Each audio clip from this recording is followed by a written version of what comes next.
NTPC मामले को लेकर लगातार जो छात्र हैं वो उग्र हो रहे हैं। कल भी रेल मंत्री अश्विनी वैष्णव उन्होंने प्रेस कॉन्फ्रेंस किया था, छात्रों से धैर्य बरतने की अपील की थी।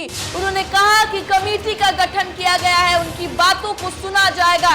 लेकिन कल भी हमने तस्वीरें देखी आरा की, लगातार वहां भी छात्रों का प्रदर्शन रहा।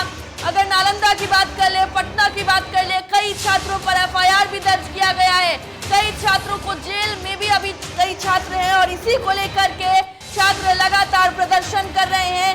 और कल भी भारत बंद का आह्वान किया गया है। तो स्थितियां ऐसी हैं कि लगातार प्रदर्शन किया जा रहा है। स्थितियां ऐसी हैं कि अब छात्र उग्र होते जा रहे हैं। हालांकि उनसे अपील की जा रही है कि छात्र धैर्य बनाए रखें, उनकी बातों को सुना जाएगा। तो पटना में कई कोचिंग संचालकों पर, कई कोचिंग संस्थानों पर कार्रवाई की गई है, एफआईआर दर्ज किया गया है। और अब मुश्किलें बढ़ सकती हैं। छात्रों को उकसाने और छात्रों को भड़काने का आरोप लगा है और बातें ये भी निकलकर सामने आ रही है कि छात्रों के बयान के बाद ही ये एफआईआर दर्ज किया गया है।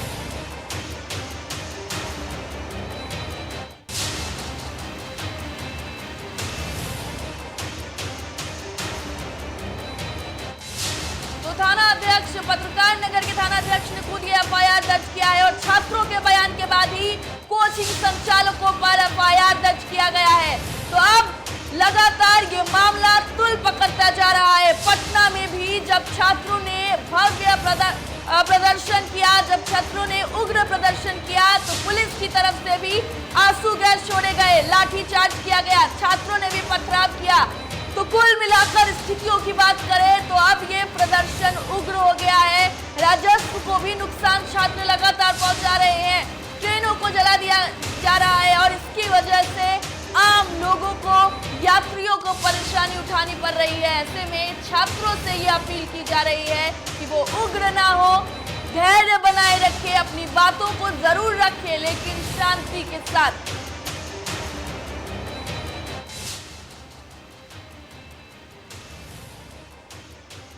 और चलिए इस पर अधिक बातचीत के लिए हमारे संवाददाता निषेध ठाकुर हमारे साथ लाइव न्यूज रूम से जुड़ गए हैं। निषेध से बातचीत करना चाहेंगे। निषेध, एफआईआर कई कोचिंग संचालकों पर अब किया गया है, ऐसे में क्या आगे हो सकता है, क्या कुछ कार्रवाई हो सकती है, आपसे जानना चाहेंगे।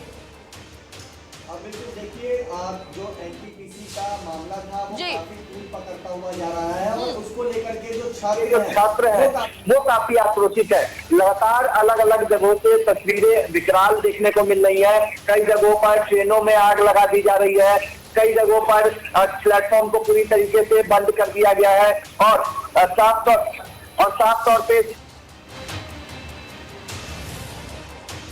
तो देखिए, छात्रों के बयान के बाद ही कोचिंग संचालकों पर एफआईआर दर्ज किया गया है। ये बड़ी खबर आपको बता रहे हैं, जहां आरआरबी एनटीपीसी रिजल्ट को लेकर छात्रों का प्रदर्शन लगातार उग्र हो रहा है और इसी मामले में अब खान सर समेत कई कोचिंग संचालकों पर एफआईआर दर्ज किया गया है और अब इन्हें परेशानी हो सकती है। देखिए, इस मामले में लगातार उकसाने की बात सामने आ रही थी। हालांकि खान सर ने अपनी तरफ से सफाई जरूर पेश की। खान सर ने यह जरूर कहा है कि उन्हीं की वजह से जो छात्र हैं वो अब तक धैर्य बनाए हुए हैं।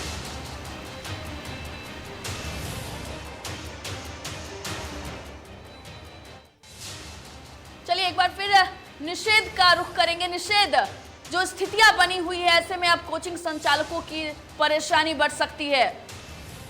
बिल्कुल, देखिए स्थितियां जो बनी हुई है उसको लेकर के कोचिंग संस्थानों की परेशानियां बढ़ रही हैं और खास तौर पे जो काफी प्रसिद्ध है खान सर, उनका भी इस एफआईआर में नाम शामिल है। उनके साथ साथ कई जो शिक्षक हैं उनका नाम शामिल है, जैसे एसके झा सर हैं, नवीन सर हैं, अमरनाथ सर हैं, गगन प्रताप सर हैं और इन कई ऐसे कोचिंग संस्थान हैं बाजार समिति के जिनके खिलाफ एफआईआर दर्ज राजधानी पटना के पत्रकार नगर थाने में हुआ है। और अब कहीं ना कहीं इन लोगों की मुश्किलें बढ़ सकती हैं क्योंकि जो एफआईआर हुआ है उसमें इस बात का साफ तौर पे जिक्र किया गया है कि जो राजेंद्र नगर टर्मिनल पे घटना हुई जिसमें काफी यात्रियों को नुकसान हुआ, ट्रेन को कैंसिल कर दिया जाना पड़ा, कई लोग लंबे रूट के थे जिनको दूर सफर करके जाना था वो लोग नहीं जा पाए, कई यात्रियों पे पथराव हुआ, पत्थर चलाया गया जो अभ्यर्थी थे जो प्रदर्शन कर रहे थे।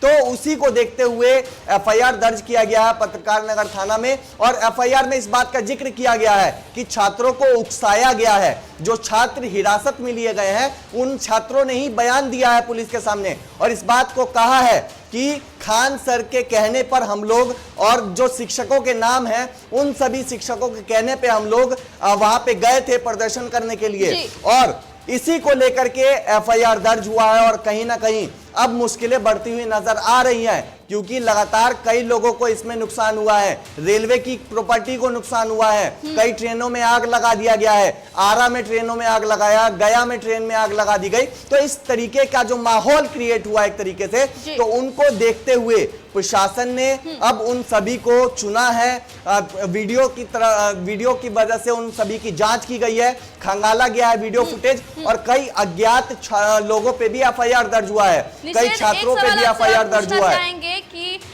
जब लगातार छात्रों के द्वारा उग्र प्रदर्शन किया जा रहा था तो पथराव भी किए गए थे और जो प्रदर्शन था उसे उग्र साफ तौर पर बनाने की कोशिश की गई थी। लेकिन हम खान सर का यहाँ पर जिक्र करना चाहेंगे और कई सारे कोचिंग संचालकों का भी जिक्र करना चाहेंगे।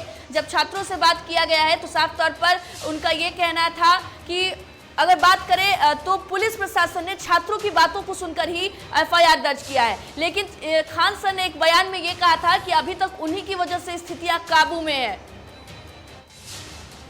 अब खान सर की ओर से इस तरीके के बयान आ रहे हैं, लेकिन अगर उनके पहले वाले बयानों को देखा जाए तो उसमें इस तरीके की बातें बिल्कुल नहीं थी।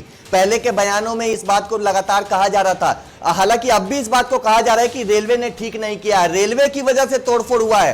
खान सर इस बात को कह रहे हैं और लगातार इस बात को वो कह रहे हैं कि मेरी वजह से 26 तारीख को जो आंदोलन होने वाला था काफी बड़ा राजधानी पटना में उसको उन्होंने शांत कराया। लगातार खान सर इस बात को कह रहे हैं कि उन्होंने कई वीडियोस बनाए, हालांकि उस वीडियो को डिलीट कर दिया जा रहा था उनके चैनल पे से, लेकिन उसके बावजूद भी वो छात्रों से अपील कर रहे थे कि 26 जनवरी को कुछ भी ऐसा ना करे जिससे उन पे कार्रवाई हो।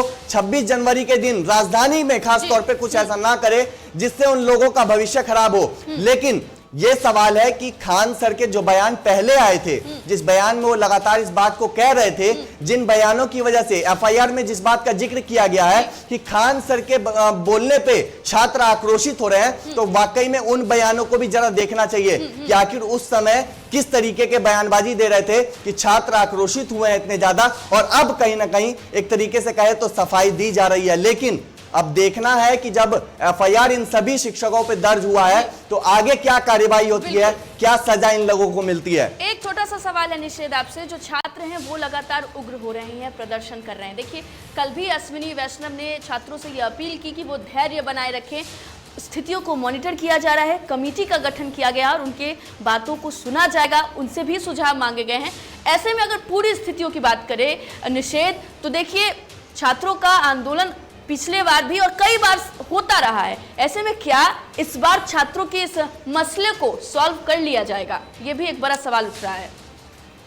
बिल्कुल, देखिए पूजा, ये चीज देखने की जरूरत है क्योंकि जिसको लेकर के ये पूरा बवाल हुआ है वो रेलवे का एग्जाम था, एनटीपीसी का और ग्रुप डी का एग्जाम हुआ था। लेकिन जब काफी माहौल गर्म हो गया, बिहार में इस तरीके की तस्वीरें देखने को मिली, तो उसके बाद रेलवे ने एक बड़ा ही महत्वपूर्ण फैसला भी लिया है। अब वक्त है कि समय का इंतजार करे, जो कमेटी का गठन हुआ है वो अपना काम करेगी, पूरी तरीके से स्थितियों पे नजर बनाए हुए हैं और इसके साथ ही जो एक ईमेल एड्रेस जारी किया गया है उस पे जो भी छात्र हैं वो अपनी शिकायतों को भी दर्ज करा सकते हैं, उनसे भी सुझाव मांगा गया है। तो वाकई में अब स्थितियों पे जो नजर बनाई हुई है रेलवे, तो अब इंतजार करना होगा। मार्च तक का जो वक्त लिया है, मार्च तक कहीं ना कहीं अब छात्रों को इंतजार करना होगा और उस वक्त क्या फैसला लिया जाता है उन फैसलों का इंतजार करना होगा, तब कुछ निर्णय वो लोग ले। बिल्कुल निषेध, बहुत बहुत शुक्रिया आपका तमाम जानकारी के लिए। तो देखिए अब स्थितियां ऐसी हो गई हैं कि अब जो तमाम कोचिंग संचालक हैं उन पर एफआईआर दर्ज किया गया है, उन कोचिंग संचालकों पर